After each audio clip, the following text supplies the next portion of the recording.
All right, Craig, I've seen a lot of really cool home storage products here, but I understand you have something new for keeping ladders out of the way. We do. Ladders are the #1 problems of consumers. I'm not a bit surprised. They're large, they're bulky, Yeah. they're really tough to store them. What we've got here today is the Racor ladder lift. The ladder lift. Yes. Well, my ladder's outside right now, so I think I might be interested in this product. We'll see if we can get your ladder inside. All right.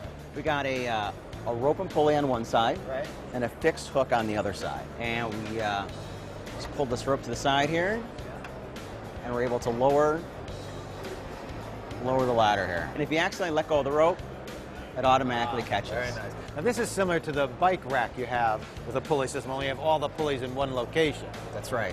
But it's the same basic system where It the is. pulley, you don't allow the pulleys to do much of the work. Right. So in this particular case, there's an 8-to-1 mechanical advantage. So an 80-pound ladder would only feel like 10 pounds.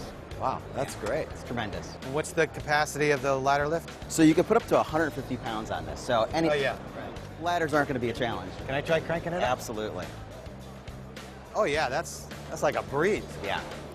And again, because you're only lifting half the ladder, Yep. you know, when is this going to be available? How much does it cost? Sure. So June 2012, just Right. this year, and it'll be about $50.